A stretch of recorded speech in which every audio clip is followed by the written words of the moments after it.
Hi, everybody. I'm Mariana Thomas. I am a mass care chief from American Red Cross. I am a full-time volunteer there and have been there about 10 years. What mass care means is we handle the sheltering, the feeding, reunification, and emergency supplies. So I'm half-time out of national headquarters in Washington, D.C., and half in Northern California. I actually live in San Francisco. So I'm the mass care co-lead for Northern California as well. So I work on the sheltering doctrine for American Red Cross, and I also respond to the disasters. So as a chief, we're running the sheltering and the feeding. My first big wildfire was the Tubbs fire. It was my first wildfire and my first time being chief. I will never forget it. I also worked on, I was the chief for Mendocino Complex, the Lightning Complex fires. I ran all the feeding for all of Lightning Complex, which was very interesting during COVID to do that. I also then moved over and was the chief for the August Complex. So I'm really busy with wildfires. And I also deploy for floods and hurricanes. I also was the chief for Campfire. I was stationed in Washington, D.C. for that. So before all my work with Red Cross, I also did British Columbia wildfires, where I was a sheltering lead where we had a 10,000 person reception center. So that was very complicated too. There was another one. There's so many. We really are going from acute to chronic with our disasters. And it's sad to say that they do at some point start to blur together. It's kind of embarrassing to say that, but that's kind of our reality.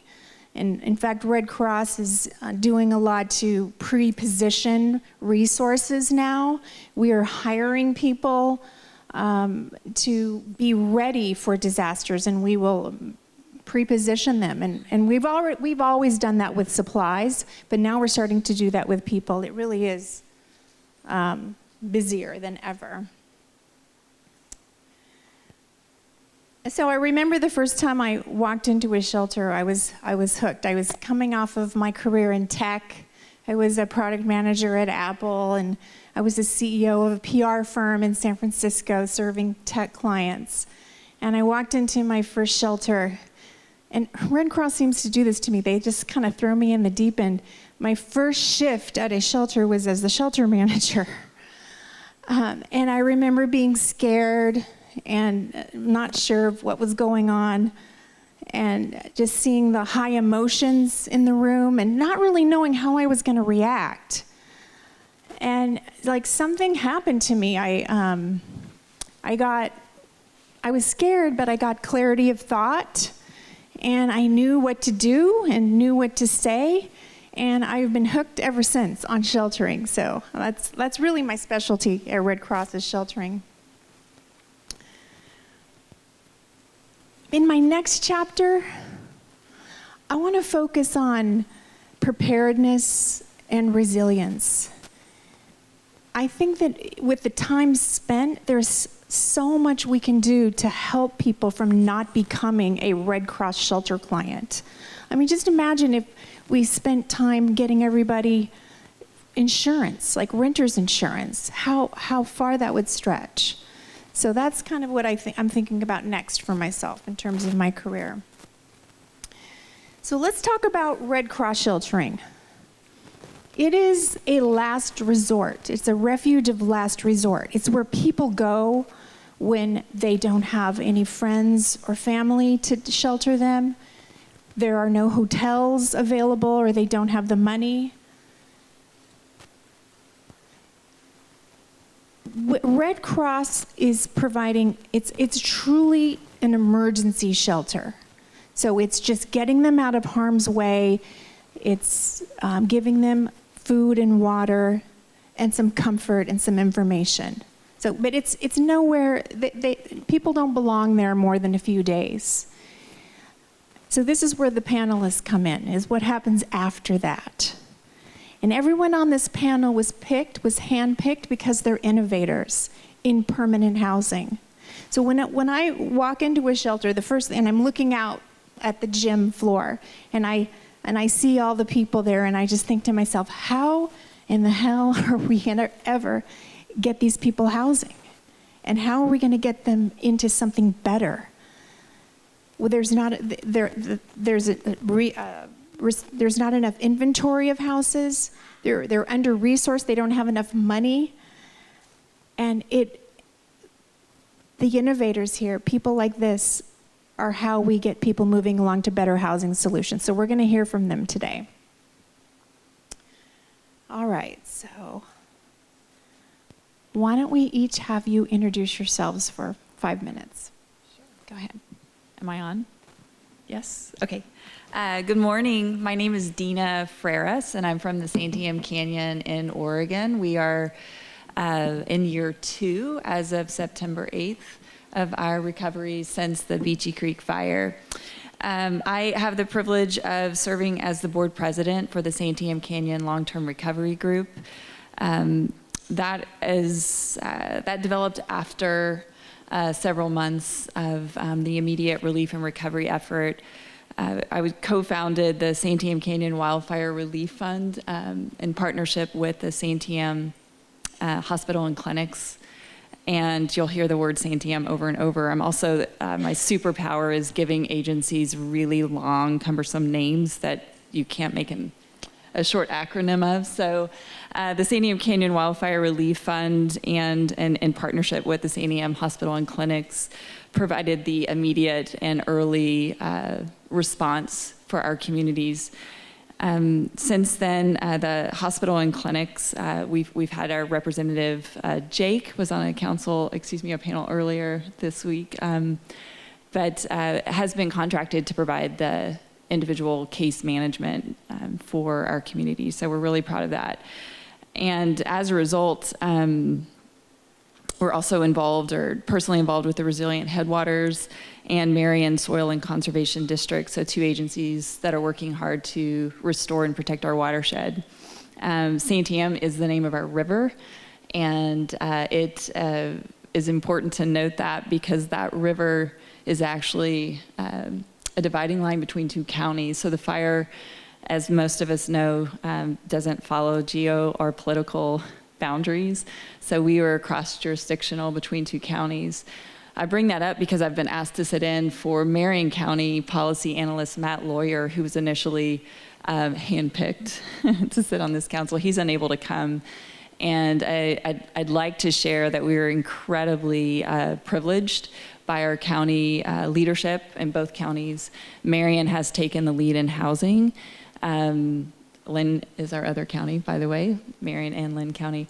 And so Matt he's the policy analyst, I think is his title, for our Board of Commissioners. And he has been our housing innovator. So I speak for him from his notes. And I hope what you hear with my ability to sit here as the long-term recovery board president and also representative of multiple CBOs, but in conjunction with that disaster case management, that individual piece, is the importance of the collaboration that we've had with our county, and we're really, really privileged to have them at the table all the time. And so Matt is our housing chair for our LTRG, so that it all bleeds in together. And I'm excited to share with you from his notes and some of the projects that the county has been working on in our area for housing solutions. So thanks for letting me be here. Thanks, Deana. Sure. Hi, is this working? Okay. My name is Sidra Goldwater, and I'm from Fannie Mae, and you've heard from a couple of folks from Fannie Mae already, Tim and Maria. And so you know on a large scale what Fannie Mae does. And so our disaster recovery team is probably working on a slightly smaller scale. You've heard that we are the largest purchaser of mortgages in the secondary market, but the programs I'm going to talk to you about are really tiny. We're talking a handful of loans. And so these are our innovative projects. We're trying to test and learn in disaster impacted communities, and how can we take that knowledge from these small communities and apply them elsewhere. So the two programs I want to talk to you about is one that I'm working very closely with Seana, and that was mentioned previously, which is what we call our nonprofit variant. And so one of the unusual things on the single family side is that Fannie Mae doesn't lend to corporations, it doesn't lend normally to nonprofits, it lends to human beings, it lends to real people. And so all our underwriting criteria, sort of the rules of the road, are based on things like a credit score, on income, assets. Well, when you're dealing with a nonprofit, that goes out the door. And so it's like thinking, how can we underwrite those loans for a nonprofit so that they can provide affordable rental? As we all know, affordable rental after disaster is one of the most critical needs. And so this is a very innovative project that we'll go into more detail later. But how do we get those, affordable rental units into, the market and get folks housed?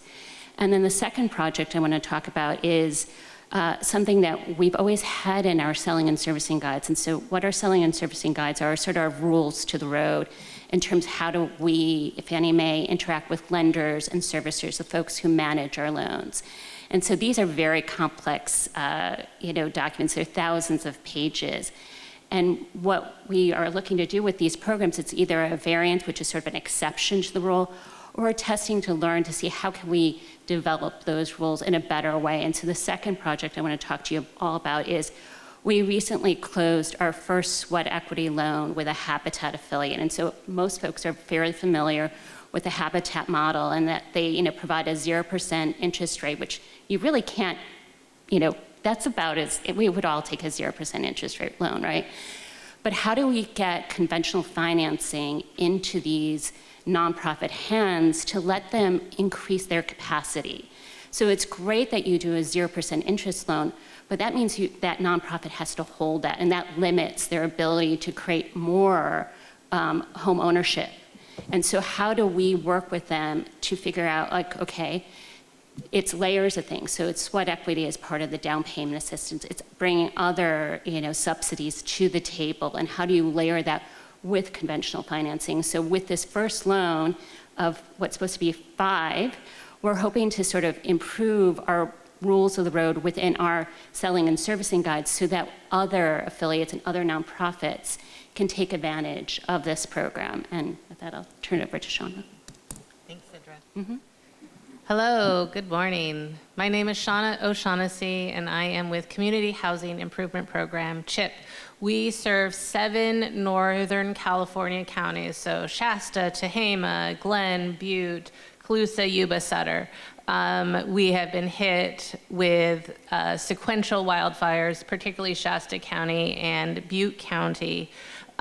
CHIP has built over 2,000 single-family home ownership homes through a self-help model using USDA funding, and we have built almost 1,000 rental housing units in multifamily throughout our service area.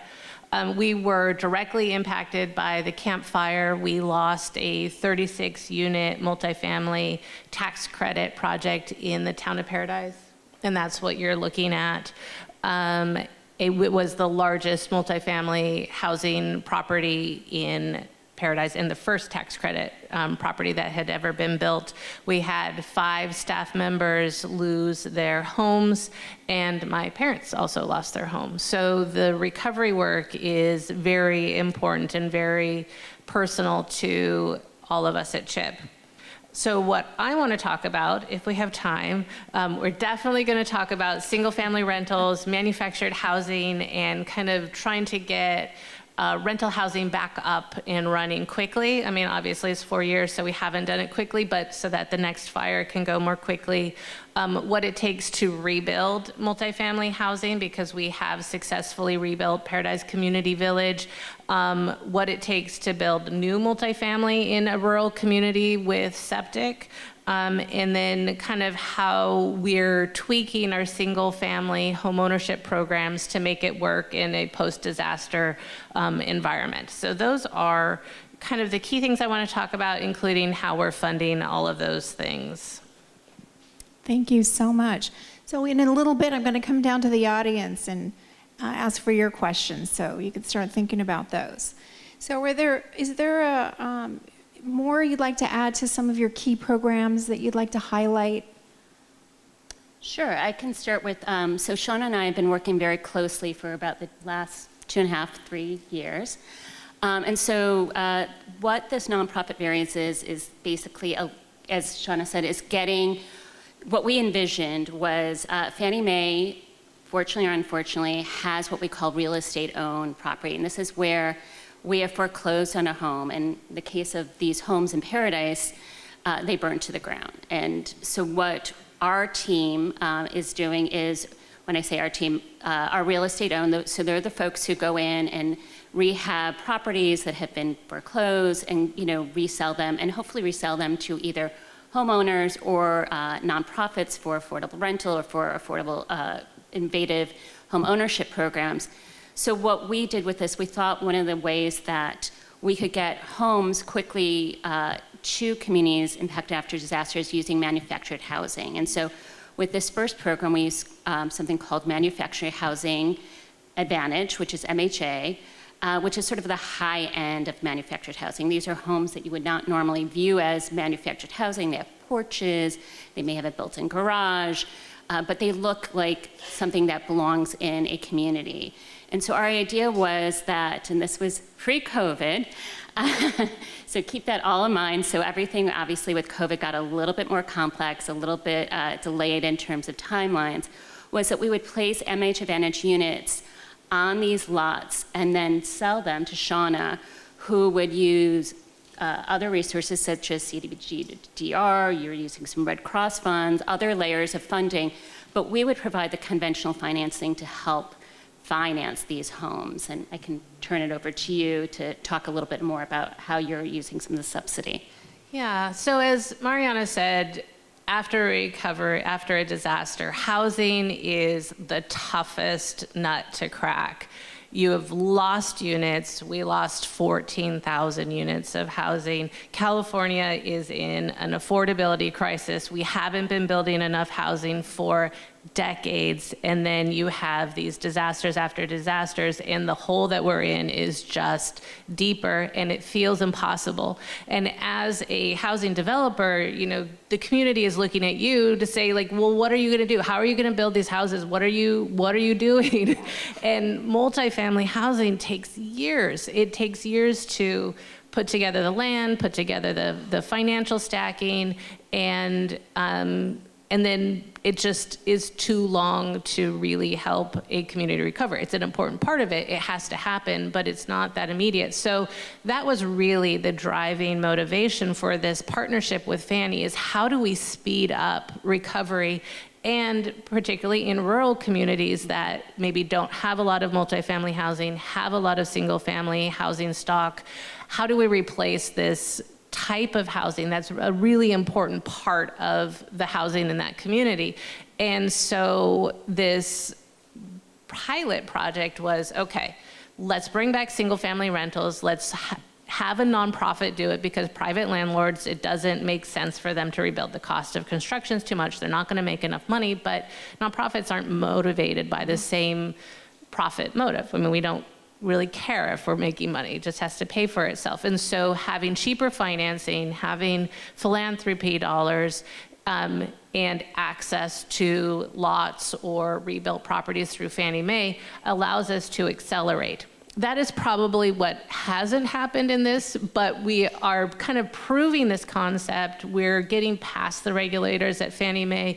We were able to work with the state to kind of rewrite the regulations on CDBG-DR to allow small unit multifamily housing. So basically less than 5 units, which is really very innovative for the state. And they are planning on expanding it kind of after we prove this, which will help in Greenville, which will help in Berry Creek, which will help in all the very small communities that maybe can't compete for multifamily housing, but they'll be able to bring back rental housing in their communities. And saying that the state actually is rewriting guidelines to make this happen is kind of miraculous, but it is an example of how we can reimagine and innovate if you kind of have a plan and you're able to prove how to make it work. And having a partner like Fannie Mae allowed us to build out the pro forma, show how it would work, what it costs, and then basically, Fannie Mae is in every disaster across the country. So then they're going to be able to take, hopefully, this variance to that next community and say, okay, who's the nonprofit partner we can work with? How can we get this housing back? And in that next community, it will be a year or two as opposed to 4 years. Right, and I just want to add a little bit about cheaper financing, because that's obviously really important, is that normally multifamily is financed on the commercial side. So you're talking higher interest rates.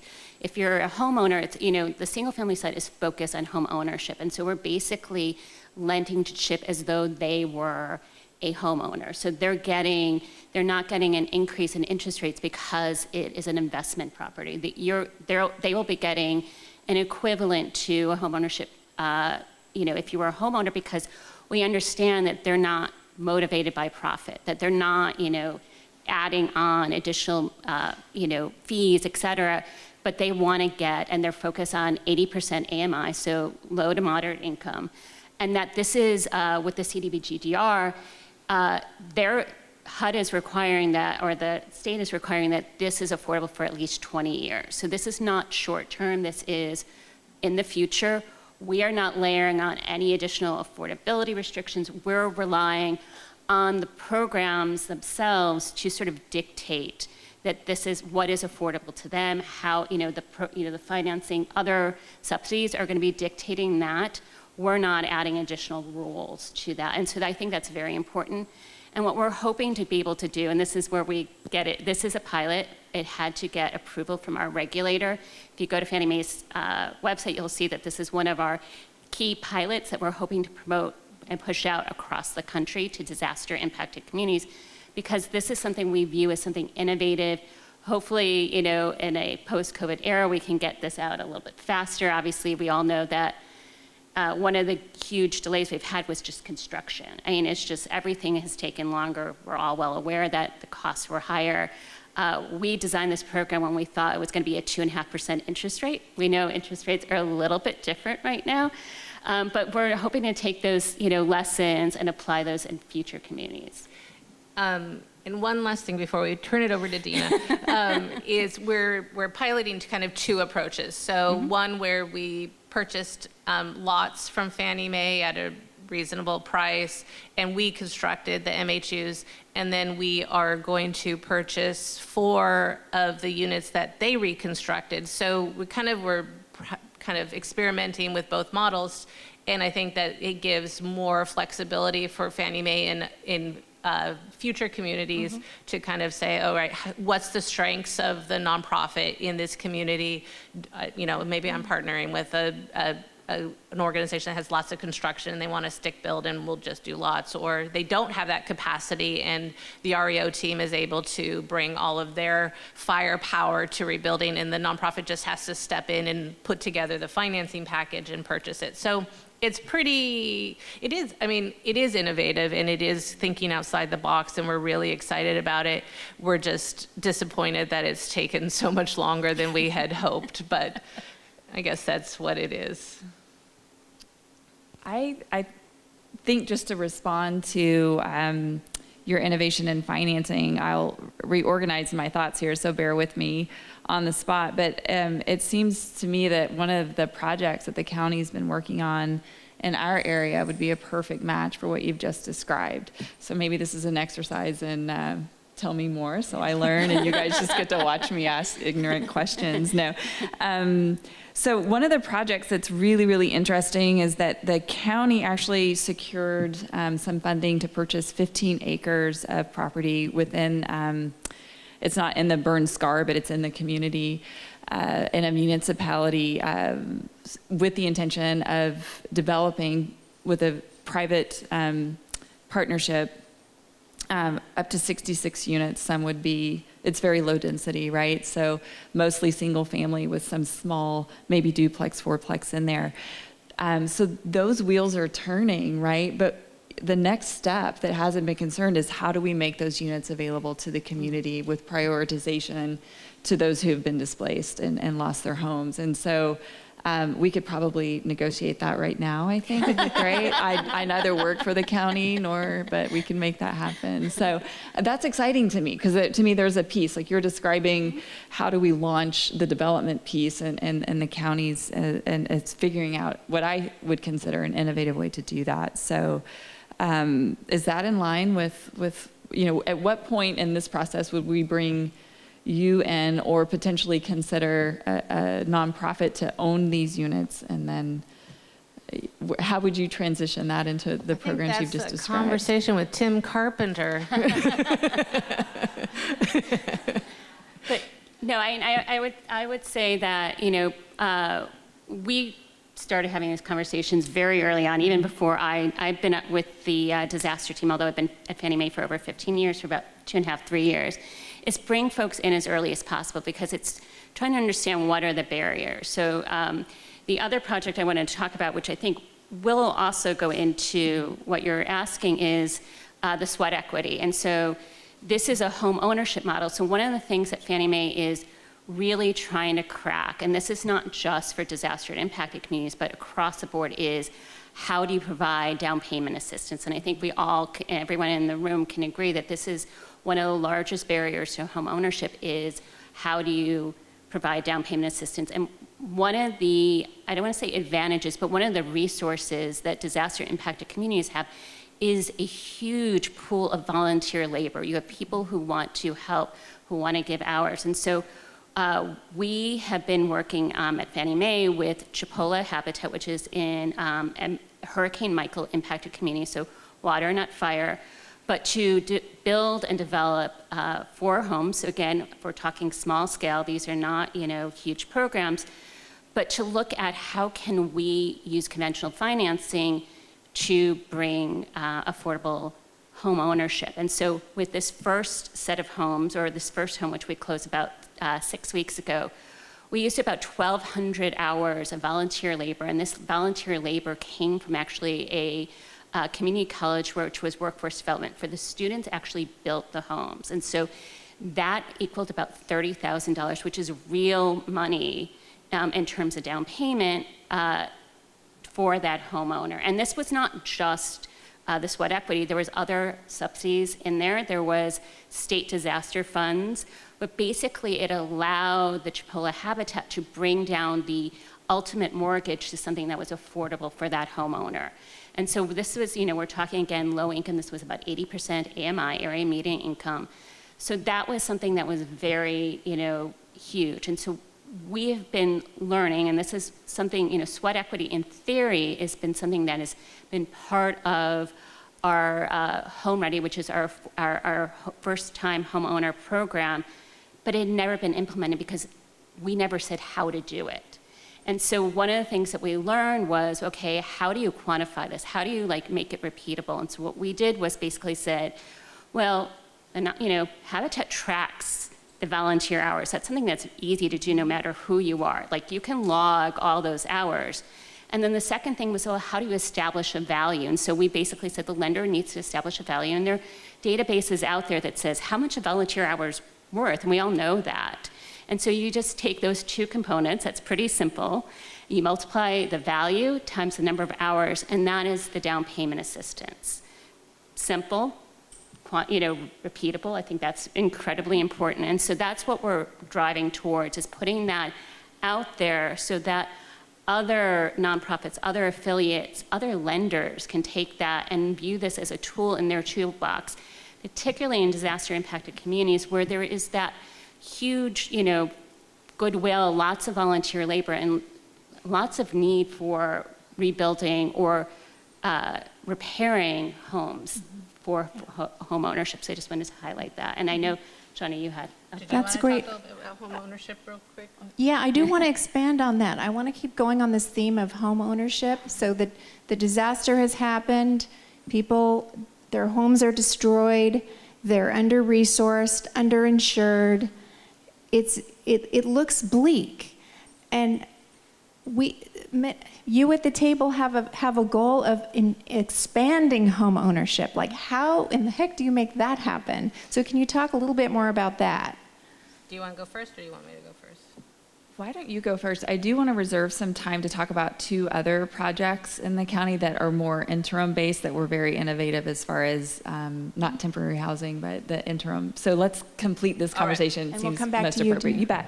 Thanks. So, kind of thinking about reimagining and innovation, sometimes there's like big changes and big innovations, but we're also working within these boxes of particular funding sources and what we can accomplish with the escalating cost of housing and all of those things. So for us on our home ownership side, it was just kind of rethinking how we did the program. So typically we would build subdivisions, we'd have kind of this scalability. So it would kind of cost effectiveness because we were able to scale. And to rebuild in Paradise, it just wasn't possible with the septic tanks, with the kind of home ownership, with people holding on to land because of the PG&E settlement. So we were able to kind of rethink how we did the home ownership to make it work for the community. And I think that all of us need to commit to being willing to not do things the same way that we've always done them, because we know how to do it that way. And that's us as nonprofits, it's government entities, and I've heard a lot of that over the last couple of days. And I think that that's one of the most important things, is that doing things slightly differently is probably the only way we're going to move forward. And so USDA is an amazing source of funding in rural communities. They bought fire trucks for the town of Paradise. They invested in the sewer and septic, but they also, on a micro scale, changed the way they did their rehab grant and loan programs to allow for septic repairs and things like that. So the rural development office, if they have a partnership, you can have conversations with them and they want to help in disaster recovery, and they're actually playing in that space. And at least in California, they're trying to be creative and kind of flex the box of their guidelines to help in disaster recovery. And I think that we all need to push for the big changes, the radical rethinking of how we do disaster response and recovery. But in the meantime, like, how do we push those boundaries and how do we flex? And that's how we've been able to move forward with home ownership and to work with some of our existing partners to be able to move forward. Deana, take it away. Oh, thanks. Well, I just, a slight pivot on the conversation. I think it's really exciting. And to increase home ownership, we too are experiencing a housing shortage for lots of the same reasons in our area. And from a survivor standpoint, we really want to make sure that we're advocating the disaster funding to replace their housing and not get incredibly excited about on the back of the survivors expanding home ownership and programs. This sort of, we don't want to muddy the waters too much. We still want to prioritize getting those survivors back into homes. And wouldn't it be great if they're maybe first-time homeowners as a result? Like, that is the ultimate goal. And then also leveraging the ability to expand housing in an area that was deprived pre-fire of adequate housing. But on a different note, I know that I think Pamela and Jennifer were hoping that Matt could share 2 other projects that the county was working on, so not probably long-term owner-occupied situations, but the county worked with the state. There was a state park in our area, and all the cabins along the state park were lost. And so I don't know if this is new to anyone, but I love the idea that has been fostered and pursued, is to develop that state park intermittently or in the interim with tiny homes, and so that we could use that because that park infrastructure needs to be rebuilt for the long-term livability of the area and access to the beautiful area, but with the idea that, hey, we could house some folks there in the longer-term interim so that they could be in a safe, affordable, local, in community location as they think more longer-term about their permanent housing. So let's see, I think that we're going to do 16 units there on the river, which I think there might be a small queue for the folks that might be interested in taking advantage of that. So that project's ongoing. And then just being asked to share one of the failures to learn from. So there was a mobile home park that was lost to the fire in the small community of Gates. And the goal for this project was to create temporary and interim housing units for survivors, but then also to think about providing infrastructure in that prior mobile home park that could sustain more permanent housing, maybe MHAs, I think is my new term, so that would be great. And so with our state agency, OHCS, Oregon Housing, thank you, that one. The county and the state, that agency worked through a budget and agreed upon about a $2.2 million budget for this project, with the anticipation that the timeline was going to drop and begin, if you will, in September 2021. So the county secured a lease on the land from the owner, and all things were a go. And it's unfortunate, but I think everyone in this room can completely understand that at that budgeting time in October or September and October of 2021, that budget, by the time the funding was and streams were actually came to fruition and things were ready to pull the trigger, the delay in market changes made that estimate, moved it from the $2.2 million that when the contractors came back to over $4 million. And so it was a very, very hard thing for those of us who were so excited about a swift 16 units on a property that was right in off of the highway. It was going to look great. It was going to be improvement. It was going to show progress. And to have the discipline at both agencies, at the county level, as well as the state agency level, to say, we have to say no right now. And so I applaud that effort with a heart full of disappointment. And I know that there's probably lots of opinions and details about how and why and who is responsible for that. But ultimately, I think as a stakeholder, we want to celebrate when those that are actively involved in seeking some of these innovative solutions, that it's appropriate and important at some time to say, this one isn't going to work. I think that's the basis of innovation, right? We try, and then sometimes we have to back away. So I don't know if that's what you were hoping to have share. So yeah, that must be tough to put all that work in, all the planning, and get the funding, and then have to pull it back, and having the bravery to do that. Yeah. So now I think I'm going to take questions. Can I say one thing before you do questions? So one of the benefits of being on a panel on the third day is that you get to listen to everyone go before you and build on that. And I've been thinking about the theme of Reimagine. And in the video, when Jennifer talked about going into communities and the grief and the mourning and the desire for going back, and I'm paraphrasing, but she basically said, honestly, you can't go back. You can't go back. You have to reimagine. And it just triggered for me an amazing hope, right? Because I think that's what we deal with in our community, is this loss for what was before, but there is a need to move forward and to reimagine, because if we don't reimagine our communities, they're not going to achieve any level of equity.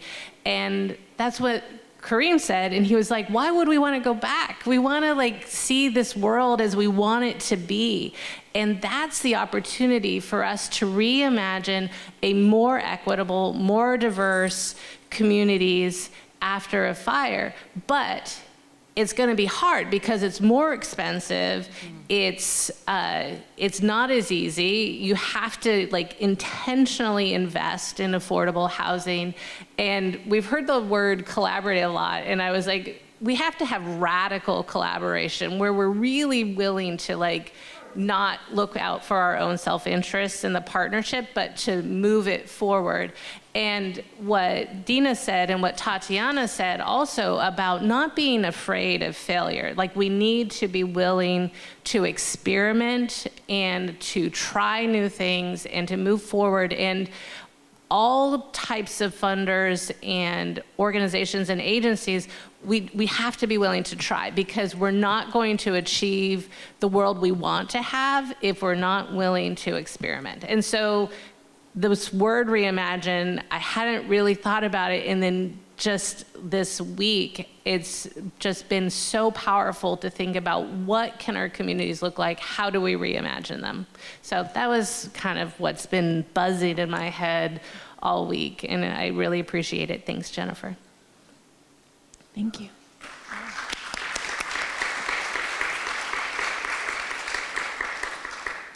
So there's a very steep learning curve in disaster recovery, so I'm barely a minimal newborn in most of these languages. Capital stacking and Fannie Mae and CDBG-DR. So I feel like I felt like a connection being made in there somewhere. So am I understanding that with these nonprofit variances, there is an opportunity for nonprofits to conceivably become property managers And owners. and owners that could then transition into ownership for the person who's occupying the unit over time? Yeah, so at least our state has allowed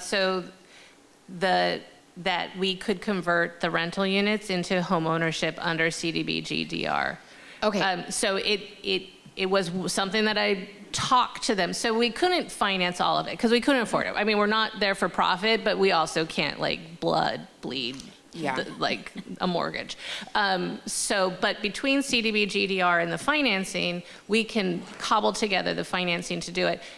But we did negotiate very seriously with the state on the CDBG-DR regulations to allow us to convert it to affordable home ownership. So it would have deed restriction and all of that. Yeah, so Oregon's been very progressive in the way they laid out our CDBG program. So we have the HARP program that will help homeowners replace their homes, and then we have the HOP program that will help renters become homeowners. Now, Fannie Mae funding, federal dollars, immense amount of, well, between federal, like the Fannie Mae and the CDBG-DR dollars, you're talking about a ton of red tape, right? So in that also, right, we know that in our community for the Almeda fire, a number of our undocumented neighbors and mixed documentation households were impacted by this fire and lost everything they had. We had folks that were unbanked and lost all the cash that was in their mattresses, right? Are they eligible for this type of capital stacking? I don't think, but it would need to double check, that CDBG-DR requires you to check status. It's the Fannie Mae I have a question about. So are you talking about for home ownership or for rental? I guess I just need to clarify there. I want my renters to become homeowners. Well, you could buy Fannie Mae out before you sell it. Right. So one of the things is that this is a loan to CHIP. This is not, so that would be, if it did convert to home ownership, it would get paid off. Now, to your point, we do, we're beginning to work with our New Orleans habitat, a little bit different, but one of the issues is that it's a community that is a very cash economy, and that is definitely a challenge because, as I said, all our underwriting is based on credit scores. It's based on sort of a banked economy, and it is definitely something that is a challenge. Is it insurmountable? No, but that is something where I think we're talking about pilots, we're talking about thinking creatively, and so that's one of the things that we're beginning to look at is with this, this project outside of New Orleans, is that we know it's a very cash economy. We've heard that from the nonprofit, some of these folks have $50,000 hidden in their mattress, literally. And so it's like, can we make a loan to them? And that's what we're trying to figure out right now. And so I can't give you a definitive answer, but I can say that we're looking at that issue and we're trying to think as innovatively as we can. Come find me and we will, we can connect afterwards, yeah. All right, we've run out of time. Thank you so much to the panel. Thank you for your question.